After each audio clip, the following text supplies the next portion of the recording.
Welcome to five talking points only on Zalmi TV. जैसा कि आपको पता ही है कि वर्ल्ड कप शुरू हो चुका है और हम लोग भी वापस आ गए हैं। मैं हूं आपकी होस्ट इस्मा असलम और पैनल हमारे साथ मौजूद हुआ करेगा। पाकिस्तान ने कल अपनी वर्ल्ड कप कैंपेन का आगाज किया। नेदरलैंड्स के साथ उनका पहला मैच था। कैसा रहा वो मैच? उस मैच के अच्छे पॉइंट्स क्या थे और बुरे पॉइंट्स क्या थे, उन पर हम बात करेंगे। पैनल हमारे साथ मौजूद होगा, तो चलिए शुरू करते हैं। पाकिस्तान ने आज अपनी वर्ल्ड कप कैंपेन का आगाज किया राजीव गांधी स्टेडियम हैदराबाद में, जहां पे पाकिस्तान की टीम जो है वो एक हफ्ते से ज्यादा कुछ दिन हो गए मौजूद है। 2 वार्म अप मैचेस भी यहाँ पे खेले। वार्म अप मैचेस में तो जीत नहीं मिल सकी, लेकिन शायद जो कल की जीत है पाकिस्तान की अगेंस्ट नेदरलैंड, उससे शायद थोड़ा मोमेंटम, जिसकी हम बात कर रहे थे कि मोमेंटम शायद टीम पाकिस्तान के साथ नहीं है, वो मिलेगा। इसी मैच पे हम बात करेंगे। वहाब रियाज से मैं शुरुआत करना चाहूंगी। वहाब, फाइनली जीत मिल गई। शायद लग रहा था पहली इनिंग के बाद कि लो रन ज्यादा होने चाहिए थे, बट जीत जिसकी जरूरत थी वो तो कम से कम मिल ही गई टीम पाकिस्तान को। think it was a good start for Pakistan team. कुछ गलतियां कुछ कोताहियां ज़रूर हुई हैं, but end of the day आप जीत गए हो, ये ज़्यादा मैटर करता है। और होपफुली क्योंकि एशिया कप के बाद से लेके वार्म अप मैचेस तक से लेके आज दिन तक Pakistan team was under pressure. तो today they got a sigh of a relief, but obviously आने वाली अच्छी टीमों के अगेंस्ट उनको और अच्छा खेलना पड़ेगा। गफार भाई, टीम पाकिस्तान को जीत तो मिली है, बट कुछ ऐसी चीजें हैं जिसके बारे में मैं बात करना चाहूंगी शो में आगे चल के। सबसे पहले तो आप इस जीत को कैसे देखते हैं? क्या ये जीत इतना कॉन्फिडेंस दे पाएगी कि आप बड़ी टीम के अगेंस्ट भी अच्छा परफॉर्म कर लें? क्या देखिए, मैं वहाब भाई की बात को आगे बढ़ाऊंगा। बिल्कुल जीत की जरूरत थी। इसमें बहुत सारी हमें जो है वो मसले मसाइल भी दिखाई दे रहे हैं, लेकिन मैं समझता हूँ कि पाकिस्तान को एक बड़ा फेवरेबल किस्म का शेड्यूल मिला है। चूंकि अगर आप वर्ल्ड कप का ओपनिंग मैच अगेंस्ट नेदरलैंड्स खेल रहे हो, सेकंड मैच आपका अगेंस्ट श्रीलंका है, जिसको मैं ये नहीं कहूंगा कि बहुत आसान मैच है, बट रिलेटिवली अगर आप बाकी टीमों को देखें, ऑस्ट्रेलिया, इंग्लैंड, ये जैसे भारत ऑस्ट्रेलिया के खिलाफ पहला मैच खेलेगा, श्रीलंका जो है वो साउथ अफ्रीका के खिलाफ पहला मैच खेल रहा है। तो आई थिंक इसका हमें फायदा उठाना भी चाहिए था, और आई एम वेरी ग्लैड कि पाकिस्तान ने बहुत सारे अप एंड डाउन आए, 38 फॉर 3, 180 फॉर 6, देन नेदरलैंड्स जो है वो बहुत मैं समझता हूँ 76 ओवर तक, जब तक वो हारिस रऊफ का ओवर नहीं था जिसमें 26 ओवर में उन्होंने 2 स्ट्राइक किए, आई थिंक बहुत कंपेटिटिव रहा नेदरलैंड्स। लेकिन वही होता है, जो एक बड़ी टीम होती है वो इस तरह की जो एसोसिएट या जो छोटी टीमें हैं उनकी इन एक्सपीरियंस का फायदा उठा के उनको कहीं ना कहीं काबू कर ही लेती हैं। लेकिन जीत जीत है। 2 पॉइंट आपको मिल गए, आपका रन रेट 81 रन की वजह से भी एक स्टार्ट में इतना बुरा नहीं है, बट बहुत सारी चीजें हैं, जैसे अगेन आपके टॉप ऑर्डर का जो मसला है वो बरकरार है। इसी तरह जो आपकी स्पिनर्स हैं, आज जो गो के बेहतर थे, लेकिन वो फिर भी जब हम दुनिया के दीगर स्पिनर्स की बात करते हैं उसके मुकाबले में मैं एक्सपेक्ट कर रहा था कि नेदरलैंड्स के खिलाफ तो शायद हम बहुत ही बेहतर कारकर्दगी दिखाएंगे। इवेंचुअली हम जीत गए, और हारिस का जो ओवर था उसने मैच को पाकिस्तान के लिए ऑलमोस्ट डन किया। बट 76 ओवर तक मैं समझता हूँ 50 ओवर के मतलब क्रिकेट में आपको नेदरलैंड ने 76 ओवर तक बिल्कुल नेक टू नेक आपके साथ चले। पहले 50 ओवर में तो उन्होंने आपको टोटल जो है वो अंडर प्रेशर रखा। तो बट जैसे आप सबने कहा, 2-0 2 पॉइंट आपको मिल गए, which is very much needed. और आप जब अगला मैच जब खेलने जाओगे तो थोड़ा सा आपका मोरल हाई होगा, और आई होपफुली कि आप अपनी गलतियों पे काबू पाएंगे। हमजा, मैं आपको भी मौका दूंगी आज, क्योंकि आप भी मेरे साथ आज होस्ट हैं। बहुत शुक्रिया इस्मा कि आपने मुझे मौका दिया। और मैं शुरू ये करूंगा, वहाब भाई से ही सवाल है मेरा। वहाब भाई, बहुत ज़्यादा कन्फ्यूजन थी कि हमारी प्लेइंग 11 क्या बनेगी, क्योंकि वार्म अप के दोनों मैचेस में हमने बहुत सारे प्लेयर्स को टेस्ट किया, देखा, और फाइनली आज हमने एक प्लेइंग 11 देखी। पहले तो ये बताएं कि क्या ये वही प्लेइंग 11 है जिसके साथ पाकिस्तान आगे पूरा वर्ल्ड कप आपको लगता है कि जाएगा, या ये देखा था कि जो ओपोनेंट टीम है वो बहुत स्ट्रांग ऑब्वियसली नहीं है, क्योंकि और बहुत सारी टीम्स हैं जो कि आगे देखने में आएंगी कि स्ट्रांगर होंगी इस टीम से। तो एक तो ये बताएं कि कैसे देखते हैं आप इस प्लेइंग 11 को, और आगे के लिए आपका क्या ख्याल है कि कुछ चेंजेस आएंगे कि नहीं? एक तो कंसर्न है हमारा कि अभी फखर जो है वो उस तरीके से जो है वो क्लिक नहीं कर पा रहे। और फखर वो बैट्समैन है जो जो बहुत एक इम्पैक्ट प्लेयर है, लेकिन अनफॉर्चुनेटली उनकी फॉर्म कुछ अरसे से अच्छी नहीं है, जो कि एक डिसएडवांटेज भी है पाकिस्तान को भी और फखर के लिए भी। सो ये देखना पड़ेगा कि हम फखर को कब तक परसिस्ट करते हैं, क्योंकि आज के मैच में भी अनफॉर्चुनेटली वो जल्दी आउट हो गए। तो ये देखना बहुत ज़रूरी है। और देखिए अभी 10 मैच है, 40 दिन है, कंपटीशन बहुत लंबा है, बीच में प्रैक्टिस मैचेस हैं, मेंटली तौर पे भी प्लेयर रह जाता है, और फिजिकली भी अगर आप देखें तो day in day out practices करके कहीं ना कहीं बॉडी फटीग हो सकती है। तो माइंड को थकना नहीं है। जितना ये बड़ा टूर्नामेंट है, इसमें अगर आपका माइंड थक गया या अगर आप लोग थक गए इवेंचुअली, तो फिर इश्यूज हो सकते हैं। सो अभी तो एक स्टार्ट लिया पाकिस्तान ने, ये मैच जीता है। अब ये देखना पड़ेगा अगले मैच में, because I have a feeling कि शायद अगले मैच में फखर प्लेइंग 11 का हिस्सा ना हो। क्या पाकिस्तान ये स्टेप ले सकता है, ये लेता है या नहीं लेता, ये देखना पड़ेगा।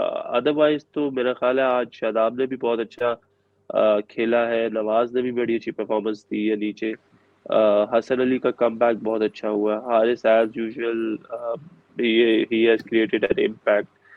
शाहीन जो है वो हमें पता है कि ऑब्वियसली हमारा मेन वेपन है। तो मुझे कोई खास चेंज अभी फिलहाल नजर नहीं आती प्लेइंग 11 में, एक्सेप्ट के फखर को बदल दिया जाए।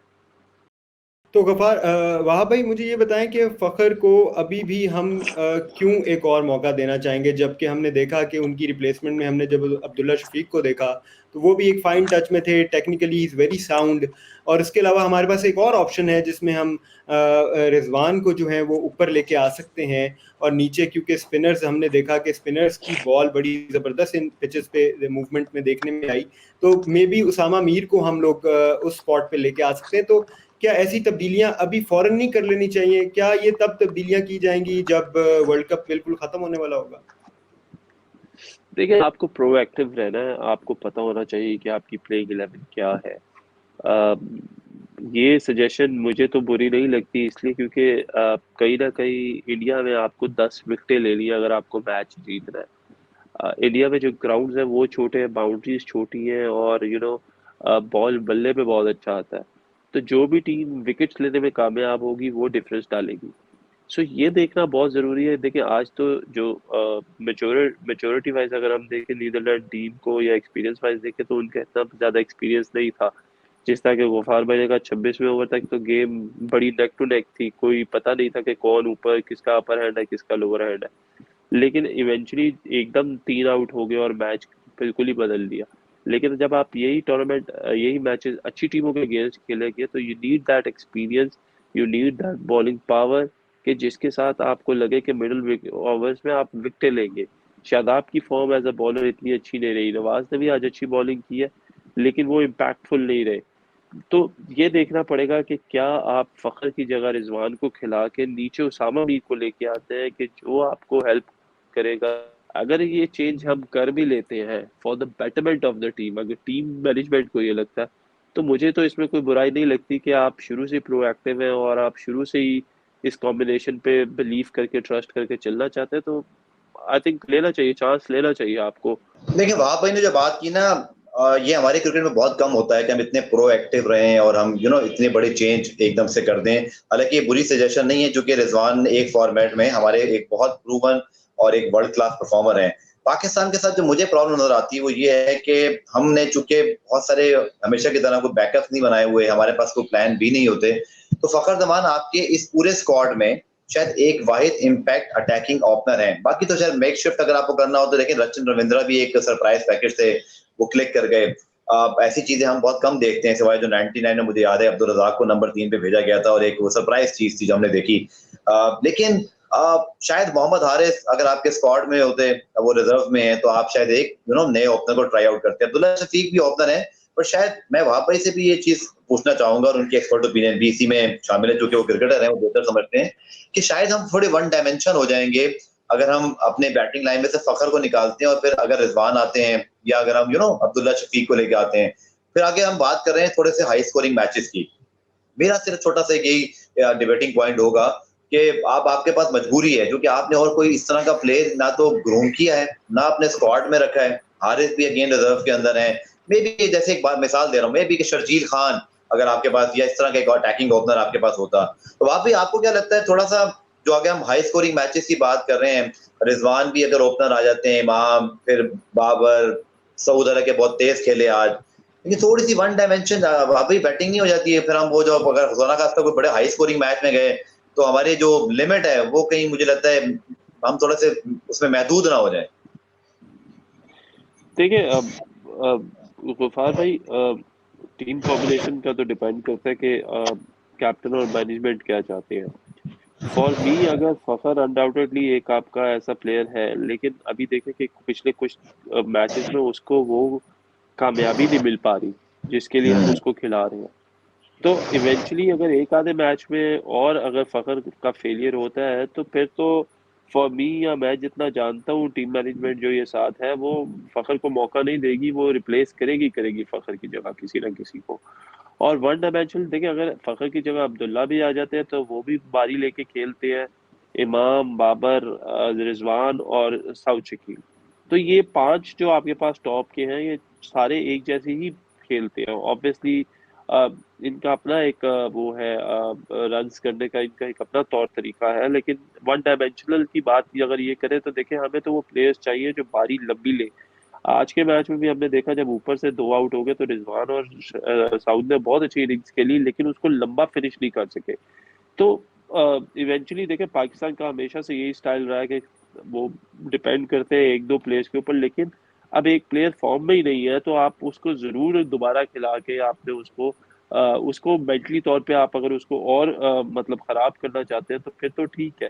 मैंने पहले भी एक जगह पे ये बात की है कि देखिए बात आप लोगों को फखर से करनी चाहिए और उससे पूछना चाहिए कि हाउ ही इज फीलिंग। उससे पूछे, क्योंकि एट टाइम्स प्लेयर को ये पता होता है कि टीम मेरे पे डिपेंड करिए लेकिन यार मेरे से कुछ हो नहीं रहा, तो ये लोग ही मुझे कोई मौका दे जिधर मैं इन्हें कह दूं कि यार मुझे आप थोड़ा सा रेस्ट दो, मैं थोड़ा सा मेंटली अपने आप को पुरसकून कर लूं, मैं थोड़ा सा जो है इस प्रेशर से बाहर निकलूं और फिर you can bring me back. तो ये आप कर सकते हैं। तो देखना पड़ेगा कि देखिए आज हमारे बैटिंग लाइनअप में फखर का ही एक इम्पैक्ट है। अगर इम्पैक्ट नहीं है तो हमारे टॉप 3 जब भी बाबर, फखर और इमाम ने रन्स किए हैं तो हमने 300 प्लस किया। जब ये तीनों जल्दी आउट हुए हैं तो हमारी टीम ने 300 नहीं किया, दे हार्डली स्कोर 270 280 रन। ठीक है, उसकी एक मिसाल आज के दिन भी हमने देखी है। तो ये देखना बहुत जरूरी है कि क्या आप ये देखना चाहिए कि हम वन डायमेंशनल खिलाएं या हम एक ऐसे प्लेयर को और अंडर प्रेशर करें खिला खिला के, जिससे हमें ये पता है कि यार अगर ये 2-4 मैचों के बाद आता भी है, ये कॉम्बिनेशन में कोई इशू बनता भी है, ये वापस आता है तो ये हमें मैच वन साइडेडली जितवा सकता है। तो आई थिंक ये मैनेजमेंट का फैसला कि मैनेजमेंट क्या करती है। क्या मैनेजमेंट, अगर मैनेजमेंट में फखर के साथ स्टिक करना है तो फिर वो एक मैच नहीं एटलीस्ट 2-3 मैच उसको और दे, क्योंकि कहीं ना कहीं बैक ऑफ द माइंड फखर के भी ये होगा कि यार मेरे इतने मैच हो गए, आज भी नहीं हुआ, कल वाला खेलेगा कल भी नहीं हुआ, परसों खेलूंगा तो उसमें भी नहीं हुआ, तो प्लेयर के लिए भी मुश्किल होता है। तो ये बेहतर है कि आप पहले ये डिसाइड कर लें कि आपने उसको चांस कितने देने हैं। अगर आपने उसको खिलाना है तो फिर उसको कम से कम 3 मैच और दें, और अगर आपने उसको एक मैच बाद ही बाहर निकाल देना है तो फिर आप उसके कॉन्फिडेंस के साथ ना खेलें। बेहतर है आप एक नया प्लेयर बीच में ले आए या रिजवान से ओपन करवा लें, जिधर आपने अपनी बॉलिंग को भी स्ट्रेंथन करना है। हम लोग एशिया कप में भी और उससे पहले भी हम लोग बात कर रहे थे कि टॉप ऑर्डर तो चलो हमारा सही है, लेकिन मिडिल ऑर्डर में अगर कभी परफॉर्म करना पड़ गया तो वो क्या होगा। तो आज थोड़ी सी उम्मीद तो रही, जैसे सऊद शकील ने और रिजवान की जो पार्टनरशिप थी 112 रन की, थोड़ी सी उम्मीद तो है कि चलो अगर कभी हमारा टॉप ऑर्डर परफॉर्म नहीं कर पाएगा तो मिडिल में कोई ना कोई खेलेगा। आज तो जाहिर है इफ्तिखार भी उस तरह से नहीं खेल पाए, पर एक छोटा सा कैमियो नवाज और शादाब के दरमियान भी था। तो कुछ चीजें ऐसी भी हैं जो इस गेम में अच्छी हुई हैं जिनके बारे में हम बात कर सकते हैं, स्पेशली दीज पार्टनरशिप्स।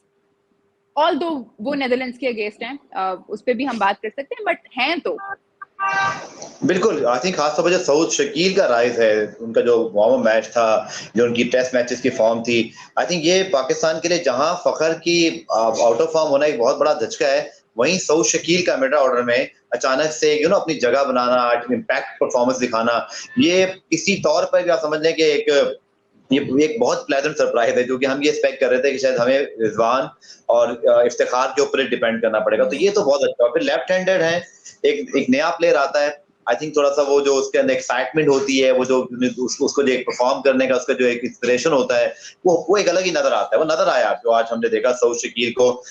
थोड़ा सा मुझे बस ये लगा कि जहां वो आउट होने से पहले पिछले ओवर में भी उन्होंने 1-2 शॉट ट्राई किए थे कुछ इम्प्रोवाइजेशन के, मुझे लगा शायद थोड़ा सा वहां पे उनको गाइड किया जाता तो वो एक लंबी इनिंग खेलते, और इवेंचुअली पे रिजवान तो खैर एक अच्छा बॉल उनको पड़ा, लेकिन सऊद शकील जो है वो थोड़ा सा मुझे लगा थोड़ा सा उस पर वो जो पाकिस्तान वेग की बात हो रहे थे मुझे थोड़ा सा, लेकिन बाहर ही प्लेड सुपर्बली। और अच्छी बात है कि पाकिस्तान ने, जैसे हमने कहा, मैच जीता, लेकिन मैं वहाब भाई की बात को भी समझ रहा हूँ, स्पेशली उसामा मीर वाले ऑप्शन पे जो बात कर रहे हैं। मिडिल ओवर से प्रॉब्लम हमारा वही है, क्योंकि आप एक बॉलर पे तो नहीं डिपेंड कर सकते कि हारिस रऊफ ही हर दफा आके आपको ना एकदम से मैच चेंज कर देगा, तो वो हमारे स्पिनर वाला इम्पैक्ट भी बरकरार है। तो होपफुली कि हम इस चीज को, जैसे वहां पे ने कहा, प्रोएक्टिव हो जाएं, जैसे न्यूजीलैंड ने किया। देखें, आपको कभी कभी वो कहते हैं Fortune favour the brave. Sachin Ravindra ने पाकिस्तान के खिलाफ 90 किया, ही जो कम नंबर 3 अगेंस्ट इंग्लैंड, और न्यूजीलैंड ने ऑब्वियसली वो चीज क्लिक हो गई। तो हम कितना वेट करेंगे?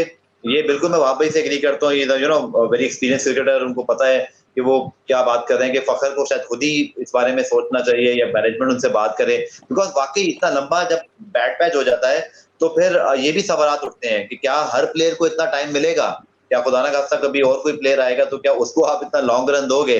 तो फिर वो कंपैरिजन भी शुरू हो जाता है। आपको पता है हमारे यहाँ जो कंपैरिजन होते हैं वो फिर बर्दाश्त करना ही बड़ा मुश्किल हो जाता है। वो फिर इंडिविजुअल्स की जो है ना, वो यहाँ पे डिबेट शुरू भी हो जाती है।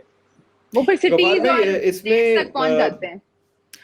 गफार भाई, इसमें मैं एक एडिशन करना चाहूँगा, वो ये कि हमने देखा कि मिडिल ऑर्डर में नो डाउट के हमें एक फिक्सचर मिल गया, साउथ शकील की एग्जिस्टेंस की वजह से कह लें एक बहुत बड़ा सहारा मिल गया, लेकिन उसके बावजूद नेदरलैंड्स के खिलाफ हम पूरे ओवर से नहीं खेल पाए। तो उसकी क्या आपको मेन वजह क्या लगती है, कि क्या ही वजह हो गई कि हमारे जो है नेदरलैंड्स जैसी टीम के खिलाफ जो है हम एंड तक नहीं खेल पाए? कुछ 6 महीने पहले हमारा मसला कुछ और था, अब वो उलट हो गया। पहले हमारे टॉप 3 बहुत अच्छा चल रहा था और हमारे bulk of the run scored by इमाम, फखर, एंड मुझे याद है फखर के 3 सेंचुरी है अगेंस्ट न्यूजीलैंड इसी साल, 180 भी उनमें शामिल है। बाबर तो जिस तरह के कंसिस्टेंट है, इमाम भी उतने ही कंसिस्टेंट रहे। लेकिन फिर हमने देखा कि अचानक से उलट हो गया, ऊपर रन नहीं बन रहे और नीचे हमें थोड़ा सा कवर मिल गया। अब बहुत ही अनफॉर्चुनेट है आई थिंक फखर का आउट ऑफ फॉर्म होना। जैसे हमने कहा कि इम्पैक्ट प्लेयर हैं, आइडियली उन्हीं को रन करने चाहिए, बट बिल्कुल आपने ठीक कहा, जब टॉप 3 नहीं चलेगा ना हमजा, जब 38 फॉर 3 आपके हो जाएंगे, तो ये किसी भी टीम के खिलाफ आप देख लें, कोई भी टीम अगर कभी 38 पे 3 आउट होंगे या 40 पे 3, उसके लिए 50 ओवर खेलना मुश्किल ही हो जाएगा। क्योंकि अब मुसीबत ये है वनडे क्रिकेट में कि अब आपने 250 रन तो करने नहीं है, आपको विकेट गिरने के बावजूद भी सर्टेन रिस्क लेने पड़ते हैं, जो आज सऊद शकील ने थोड़ा सा कोशिश की कि थोड़ा सा मैं तेज करता हूँ उसको, और फिर वो आउट हो गए। तो मेरे ख्याल में ये आपका टॉप ऑर्डर जब नहीं चलेगा तो फिर ये प्रॉब्लम हो। वाह भाई, स्पेशली बॉलिंग की हमें काफी फिक्र हो रही थी जब नसीम स्पेशली इंजर्ड हो गए, और हसन जब वापस आए तो जाहिर है हसन को ड्रॉप भी उनकी फॉर्म की वजह से किया गया था, काफी अर्सा परफॉर्म नहीं कर पाए थे, फिर काफी अर्सा टीम से भी दूर रहे। और स्पेशली उनका ही हालिया एक इंटरव्यू है जिसमें वो कह रहे थे कि मैं खुद को वर्ल्ड कप के स्क्वाड में तो मैं देख नहीं रहा हूँ, बट उनके लिए और शायद पाकिस्तान के लिए भी हो सकता है कि ये ट्रम्प कार्ड हो जाए। अब नसीम क्योंकि इंजर्ड हुए, हसन आए और आज बड़ा ही अच्छा स्पेल किया, स्पेशली पहला स्पेल भी उनका बड़ा अच्छा था, अच्छा बॉल करते हुए, जान मारते हुए दिखाई दिए, तो अच्छा लग रहा है हसन को इस तरह से देखिए। क्या कहना चाहेंगे आप? मेरा ख्याल है कि परफेक्ट रिप्लेसमेंट है शाही नसीम की हसन अली। देखिए, हमने पिछले कुछ अरसे में हमारा ये एक बड़ी ये चीज़ रही है कि हमने हमेशा ये कहा कि हमारे पास कोई लड़का आ गया है तो हमने उसे कहा कि यार वो अच्छा है, और जिस लड़के ने इतना पाकिस्तान को सर्व किया और वो मैच विनर हो, उसको हम लोग जो है वो घास ही नहीं डालते। मेरा ख्याल है कि अगर हम बात करें कि हसन अली का वापस आना, तो आपको याद होगा कि वनडे सीरीज जो पिछले दिनों खेली है वो हसनैन ने खेली थी, वो क्या कहते हैं शाहनवाज धारी ने खेली थी, उससे पहले वसीम जूनियर खेल रहे थे, फिर एहसान उल्लाह है। अनफॉर्चुनेटली जी। एहसान और हसनैन तो बेचारे अनफिट हो गए, और ये तो प्रॉब्लम्स हो जाती है किसी भी प्लेयर को। लेकिन धानी का आके और सीन में और उसके बाद चले जाना, वो एक जो है वो क्वेश्चन मार्क है, क्योंकि हमारी सिलेक्शन होती है पीएसएल से, कि पीएसएल में किसी ने अच्छी बॉलिंग कर दी तो हमने उसको कहा कि यार ठीक है, इसको ले लो, बाकी सारे फारिग हो गए। तो असल में ये होना नहीं चाहिए था। फॉर्म प्लेयर्स की आती है, फॉर्म प्लेयर्स की जाती है, लेकिन for me Hasan Ali is the perfect replacement for Naseem Shah. और आज उन्होंने वो चीज़ दिखाई। आज अगर आप उनका इंटरव्यू सुनते मैच से पहले, जब उनका इंटरव्यू लिया गया, तो he was very clear, he said कि I was not part of this world cup campaign, but I got a chance because of the injury, otherwise I was nowhere and I am very clear about it. और जब किसी player को ये पता होना कि यार मैं कोई जोर जबरदस्ती से इस टीम में नहीं आया, मुझे एक रिप्लेसमेंट के थ्रू मुझे आना पड़ा है, और इन्होंने मेरे पे आया, तो he is also very clear and काम कि मुझे कुछ आउट ऑफ द बॉक्स करने नहीं जाना, जो हसन अली की बॉलिंग में आज हमें नजर आया कि ही केप्ट या on hitting the lengths within the stumps. उन्होंने बॉलिंग किया, रूम उन्होंने नहीं दिया, और ही वाज वेरी सक्सेसफुल। थोड़ा सा मुझे ये जरूर लगा कि हसन को 38वें ओवर में लेकर आए बाबर, हम्म जहाँ पे मुझे ऐसा लगता है कि हसन को 28 ओवर से लेके 35 ओवर के अंदर यूटिलाइज करना चाहिए था, क्योंकि बड़ी हम्म टीमों के अगेंस्ट हसन इन्हीं ओवर्स में आके बॉलिंग करेगा अपना सेकंड स्पेल। तो सेकंड स्पेल काफी लेट हो गया एक ऐसे बॉलर का जो काफी देर बाद वनडे क्रिकेट में पाकिस्तान के सीन में आया। लेकिन हम्म। आई होप कि जिस तरीके से उसने स्टार्ट किया वो इसी तरीके से टूर्नामेंट को फिनिश भी करे, क्योंकि he is a very impactful bowler for me, he is a match winner. Gaffar भाई, वहाब वहाब भाई भाई ने एक बात की, उसमें मैं थोड़ा सा सॉरी, ऐड करना चाह रही थी जी हमजा। जी, श्योर। जो वहाब भाई ने बात की कि हम जो है वो प्रॉपर्ली यूटिलाइज नहीं करते प्लेयर को, नया लड़का आ जाता तो हम पुरानों को भूल जाते हैं, लेकिन हसन के केस में आपको लगता है ऐसा है? उनको प्रॉपर चांस दिया गया था, उनकी फॉर्म की वजह से उनको ड्रॉप किया गया था, उसके बाद उनके पास मौका था, परफॉर्म करते वापस आते। अब तो खैर उनके लिए ये हो गया कि जाहिर है काफी सारे प्लेयर्स जो उनसे पहले शायद कंसिडर किए जाते, जैसे हसनैन की बात देखो करें, इस हम बार ये एहसानुल्लाह ना की बात एक करें, वो एक इंजर्ड थे। ये एक ना बहुत लंबी डिबेट है कि हसन की परफॉर्मेंस नहीं थी तो जिनको लेकर आए उनकी क्या परफॉर्मेंस थी। It is a big debate. और अगर किसी की परफॉर्मेंसेस थी तो फिर उसको इस हम्म टीम का हिस्सा होना चाहिए था ना। गफार भाई तो पूरा कवर करते हैं एज अ जर्नलिस्ट, तो फिर या गफार भाई से पूछते हैं कि किसकी क्या परफॉर्मेंसेस थी जो टीम में आए हैं, और वो जो टीम में रहे हैं किन परफॉर्मेंसेस की बेस पे रहे हैं। देखिए इस वक्त पाकिस्तान टीम वर्ल्ड कप के लिए गई हुई है, और हमारा काम है कि जो टीम गई हुई है हम उसको सपोर्ट करें। अदरवाइज अगर चीजें देखने पे जाएंगे, परफॉर्मेंसेस देखने पे जाएंगे, परफॉर्मेंसेस निकालने पे जाएंगे ना, तो ट्रस्ट मी के काफी प्लेयर्स की परफॉर्मेंसेस है ही नहीं, but they are part of the squad. तो ये चीजें छोड़े, मेरा नहीं ख्याल कि इन चीजों पे हमें बहस करनी चाहिए। ये बहस करनी चाहिए कि हसन अली जो है वो एक मैच विनर है और उसमें वो कैपेबिलिटी है, और इस वक्त वो पाकिस्तान में बेस्ट चॉइस थी कि वो वर्ल्ड कप 50 ओवर्स में आके खेले, क्योंकि वो पूरा एक सीजन काउंटी क्रिकेट में खेला, वहां पे अपनी लंबी बॉलिंग करके आया, और जिस बॉलर ने लंबी बॉलिंग की होगी that will always create a difference. और वहाँ हाँ पे वो इसी तो में मैं ऐड ये भी करना चाहूँगा एक बात कि हसन अली की वापसी भी बहुत बड़ा क्वेश्चन मार्क था, क्योंकि ये काफ़ी डिस्कशन हो रही थी कि क्या वो सही चॉइस हैं कि नहीं, क्योंकि और ऑप्शंस भी लोगों को लग रहा था। काफ़ी एक्सपर्ट्स थे जो कह रहे थे कि ये सही डिसीजन शायद नहीं हुआ, तो वो भी एक एडिड प्रेशर था जो हसन अली पे था। और उस एडिड प्रेशर के साथ इतनी अच्छी लाइन एंड लेंथ के साथ बॉल करना इस प्रेशर में, और फिर की विकेट्स जो है वो लेना। आप हमेशा कहते थे कि शाहीन को दूसरे एंड से एक सपोर्ट चाहिए, वो नहीं मिलेगी हम्म तो ये स्ट्राइक नहीं कर पाएंगे हमारे बॉलर। और आज हमने वो देखा कि हसन अली की तरफ से बड़ी ज़बरदस्त एक सपोर्ट हमें देखने में आई। वहाँ भाई एक चीज़ जो हम देखेंगे इसमें, वो ये देखेंगे कि हमने जो पहले नहीं देखा और आज देखा, वो ये देखा कि हमारे मिडिल ऑर्डर में, हमारे मिडिल ओवर्स में हमने देखा कि हमारे फास्ट बॉलर और पेसर्स को यूज किया गया। पहले हम अक्सर ये देखते थे कि लंबे स्पेल्स मिल जाते थे स्पिनर्स को, लेकिन आज वो थोड़ा सा हमें देखा कि मैनेजमेंट और कैप्टनसी में ये एक नई तब्दीली है। इसको भी आप बताएं कि आप किस तरह से देखते हैं। यार देखें, मुझे नहीं लगता कि ये कोई बहुत आउट ऑफ द बॉक्स चीज की गई है, क्योंकि जब मैं खुद खेलता था और मैं अभी चेंज बॉलर था, तो मुझे याद है कि पहले 7-8 ओवरों में 2 फास्ट बॉलर करते थे, फिर मैं आता था, फिर 10वें ओवर के बाद एक एक बॉलर 5 ओवर पूरे करता था, एक 4 ओवर करता था, और चौथे 5वां ओवर जो 10वां ओवर होता था वो मैं करने आता था पावर प्ले का।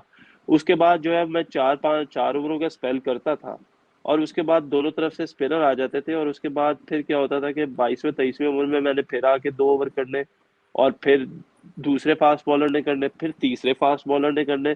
तो वहां पे मैं 3 करता था, 2-2 वो करते थे, तो 3-2-2 करके 7 ओवर जो थे पहले, यानी 35 ओवरों तक तीनों फास्ट बॉलर 21 ओवर कर चुके होते थे। तो अगर 35 ओवर में अगर आपके ये 3 फास्ट बॉलर 21 ओवर कर चुके, तो इसका मतलब उनके पास 9 ओवर का कोटा अभी भी पूरा है। यानी कि 35 ओवर में आपने 21 अगर फास्ट बॉलर करते तो 14 स्पिनर्स ने किए या 18 ओवर स्पिनर्स ने किए, तो which is not bad. That is a ratio के जी, एक ओवर फास्ट बॉलर कर रहा है, एक स्पिनर कर रहा है, एक फास्ट कर रहा है, एक स्पिनर कर रहा है, तो बैट्समैन भी सेटल नहीं होते। रिसेंटली ये जरूर हुआ, लेकिन I think it is a good change अगर ये जाके हो रहा है।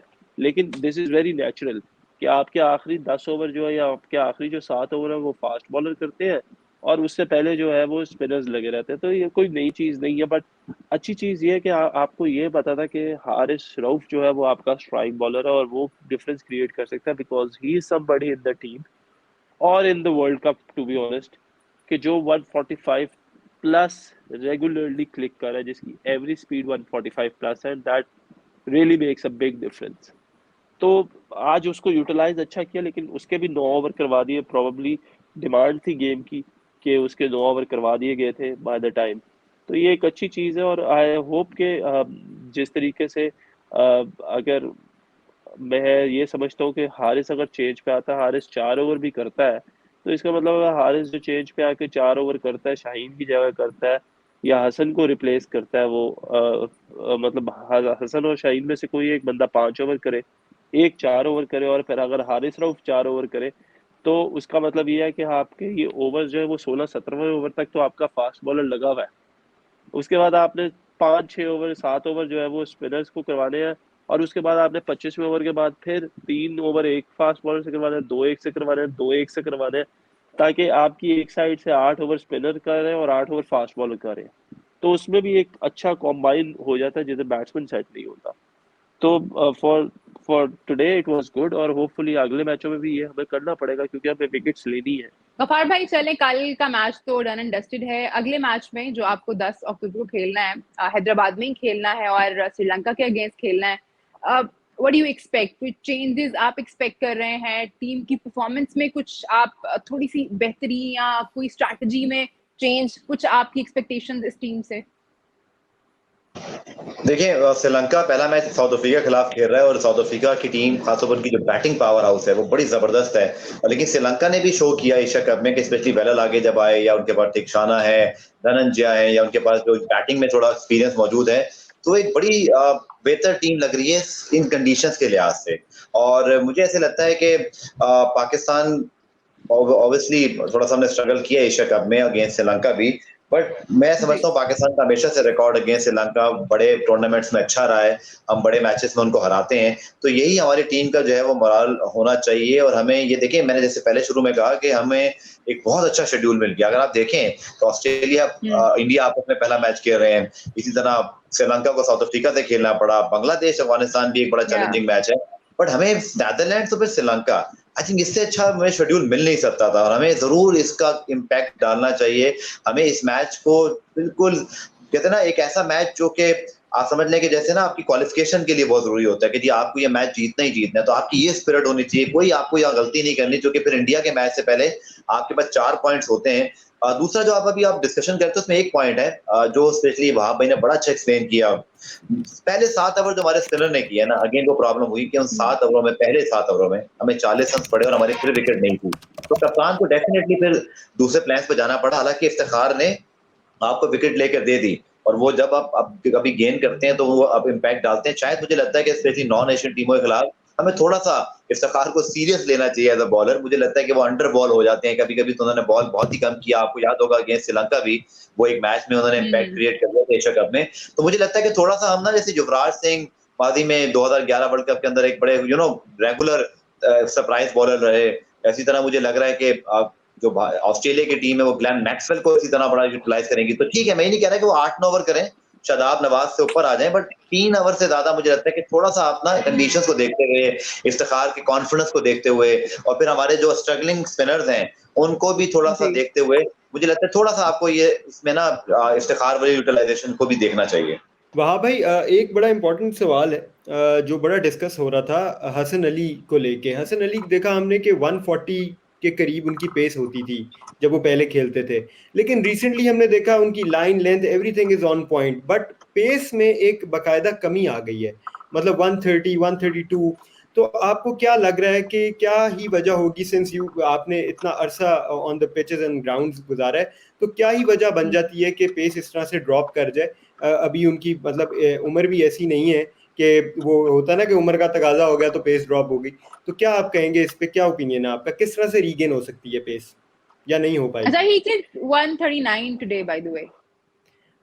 वन ऑफ Yeah, one देखिए of his बात ये deliveries, है yeah, he did. बात यह है कि पेस कम हो गई होगी उसकी, प्रॉब्लली काफ़ी ज़्यादा क्रिकेट खेल रहा है, फटीग हो सकता है, और जब बॉलर फटीग्ड हो जाए या थोड़ा बहुत फिटनेस का इशू आ जाए तो किसी भी फास्ट बॉलर की अगर फ्रंट लेग कोलैप्स करती है तो उसकी ये अ, जो वो पावर जनरेट करता है अपने एक्शन में वो प्रॉपरली नहीं हो सकती।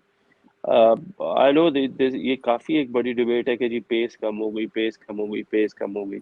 हो जाता है यार, पेस कम हो भी जाती है, बट आपको ये देखना है कि पेस कम होने के बावजूद क्या वो एक्यूरेट है, क्या वो आपके लिए काम का है या नहीं है। अभी कॉन्फिडेंस की बात है, हो सकता है कि वो अभी आया है।